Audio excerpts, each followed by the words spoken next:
Srisailam ఎడమగట్టు SLBC tunnel ప్రమాదంలో చిక్కుకున్నటువంటి 8 మందిని బయటికి తీసుకొచ్చేందుకు సహాయక చర్యలైతే ముమ్మరంగా కొనసాగుతున్నాయి. వీరిని బయటికి తీసుకొచ్చేందుకు దాదాపు 320 మందికి పైగా సిబ్బంది అహర్నిశలు శ్రమిస్తున్నప్పటికీ ఇప్పటికీ కూడా ఆ 8 మంది జాడ మాత్రం కనపడలేదు. అయితే శనివారం రోజున ఈ ఎస్ఎల్బీసీ టన్నల్ పనులు చేపట్టేందుకు దాదాపు 40 మంది సిబ్బంది లోపలికి వెళ్ళిన సమయంలో ఒక్కసారిగా ఆ టన్నల్ కుప్పకూలిపోవడంతో భారీగా మట్టి నీళ్ళంతా కూడా ఆ ప్రదేశంలో వచ్చి చేరడంతో ఈ ప్రమాదం చోటు చేసుకుంది. అయితే ఈ ప్రమాదంలో ఆ టన్నల్ తవ్వడానికి ఉపయోగించినటువంటి బోరింగ్ మిషన్ ఏదైతే ఉందో ఆ బోరింగ్ మిషన్ వెనక భాగంలో ఉన్నటువంటి 32 మంది కూడా సురక్షితంగా బయటపడగలిగారు. అయితే బోరింగ్ ముందు భాగంలో ఉన్నటువంటి 8 మంది మాత్రం ఈ ప్రమాదంలో బురదలో చిక్కుకున్నటువంటి పరిస్థితి నెలకొంది. ఏదైతే ఎస్ఎల్బీసీ టన్నల్ దాదాపు 9 మీటర్ల వైశాల్యంతో ఈ టన్నల్ తవ్వకాలు చేపట్టారు.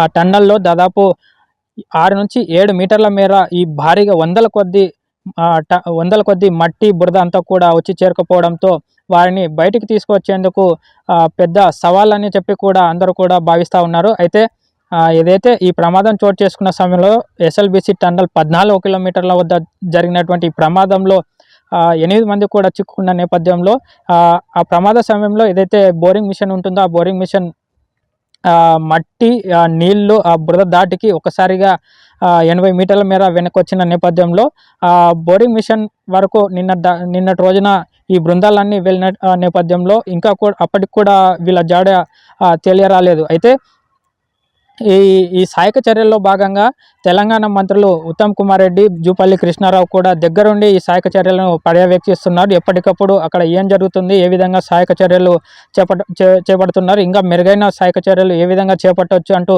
అధికారులతో ఎప్పటికప్పుడు చర్చించి ఆ నివేదికనంతా కూడా తెలంగాణ సీఎం రేవంత్ రెడ్డికి కూడా చేరవేస్తున్నారు. అయితే దీనిపై వాళ్ళు ఇంకా బ్రతికున్నారా, ప్రాణాలతో ఉన్నారా లేదనేది ఇంకా స్పష్టత రాలేదు. అయితే ఏదైతే ఈ సహాయక చర్యల్లో ఇప్పటికే ఆంధ్రప్రదేశ్ నుంచి నావీ బృందం కూడా రంగంలోకి దిగింది. ఈ సహాయక చర్యల్లో ముమ్మరంగా ఇంకా ముందుకు వెళ్ళే ప్రయత్నాలు అయితే చేస్తుంది. ఏదైతే నిన్నటి రోజున చూసుకున్నట్లయితే ఈ ఎస్డీఆర్ఎఫ్, ఎన్డీఆర్ఎఫ్ బృందం సహాయక చర్యల్లో ఎవరైతే పాల్గొన్నారో వాళ్ళంతా కూడా షిఫ్టుల వారీగా లోపలికి వెళ్ళి అక్కడ వారిని బయటికి తీసుకువచ్చేందుకు వాళ్ళ పేర్లతో సహా పిలుస్తూ లోపలికి వెళ్ళే కొద్దీ కూడా అక్కడి నుంచి ఎవరైతే చిక్కుకున్నారో ఆ ప్రదేశం నుంచి ఎలాంటి రెస్పాన్స్ రాకపోవడంతో వీళ్ళంతా కూడా వాళ్ళు ఇంకా ప్రాణాలతో ఉండే ఛాన్స్ లేదన్న ఒక నిర్ధారణకైతే వచ్చేసారు. అయితే ఈ మిషన్ ఏదైతే ఉందో దాదాపు ఆ ప్రమాదంలో చిక్కుకున్న 8 మంది ఆ ప్రమాదంలో చిక్కుకున్న ప్రదేశానికి ఈ మిషన్కి దాదాపు 200 మీటర్ల గ్యాప్ ఉంటుంది.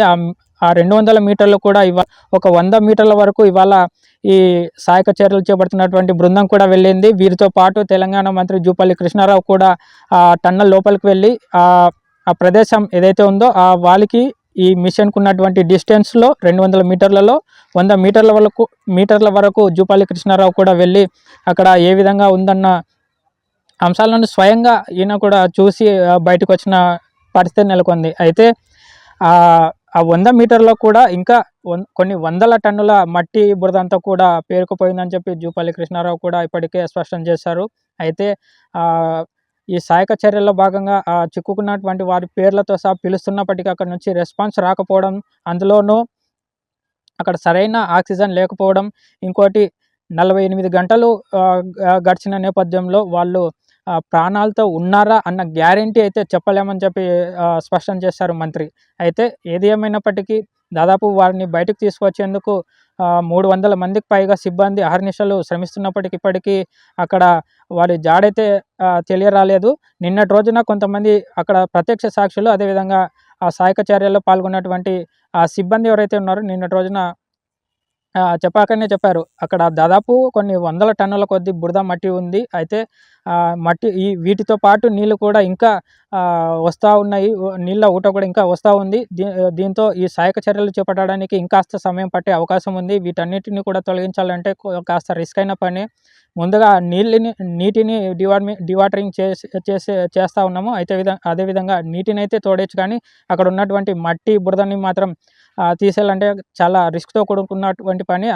అందులోనూ ఇప్పుడు జరిగినటువంటి ప్రమాదం కారణంగా టన్నల్లో భారీగా మట్టి బురదంతా కూడా వచ్చి చేరడంతో ఏదైనా మిషన్ జేసీబీ ఇట్లాంటి మిషన్స్ ఏవైనా వెళ్ళాలన్నా కూడా వెళ్ళలేని పరిస్థితి నెలకొంది. ఆ ప్రాంతం అంతా ఒక ఆ ప్రాంతం అంతా కూడా బురద మట్టి వీటితో అయితే మిషన్లు కూడా వెళ్ళలేని పరిస్థితిలో ఏదైతే ఇప్పుడు ఉన్నటువంటి సిబ్బంది ఈ సహాయక చర్యలో పాల్గొన్నటువంటి సిబ్బంది ఆ మట్టిని, బురదని లెక్క చేయకుండా ఇంకా ముందుకు వెళ్ళే ప్రయత్నం చేసి వాళ్ళని ఎలాగైనా బయటకు తీసుకురావాలన్న ఒక బలమైన, దృఢమైన సంకల్పంతో వాళ్ళు ఇంకా లోపలికి వెళ్ళి సహాయక చర్యలైతే చేపడుతున్నారు. అయితే ఇంకా వీళ్ళని ఏదైతే 8 మంది చిక్కుకొని ఉన్నారో ఈ ప్రమాదంలో వారిని బయటికి తీసుకొచ్చేందుకు ఇంకా ఒక రోజు సమయం పట్టే అవకాశం ఉంది. ఎందుకంటే ఈ భారీ ఎత్తున ఈ వందల టన్నుల కొద్దీ మట్టి, బురదంతా పేరుకుపోవడంతో వారిని ఒకవేళ మనం ఈ 100 మీటర్లు కూడా అధిగమించి లోపలికి వెళ్ళిన ఆ బురద మట్టిలో వాళ్ళు చిక్కుకున్న వారిని గుర్తించాలంటే కూడా కొంత ఇబ్బందికర పరిస్థితి ఏర్పడే అవకాశం ఉంది. కాబట్టి ఇంకా వీరిని బయటికి తీసుకొచ్చేందుకు ఇంకా ఒక రోజు సమయం పట్టే అవకాశం ఉందని చెప్పి కూడా ఇప్పటికే మంత్రి స్పష్టం చేసినటువంటి పరిస్థితి నెలకొంది.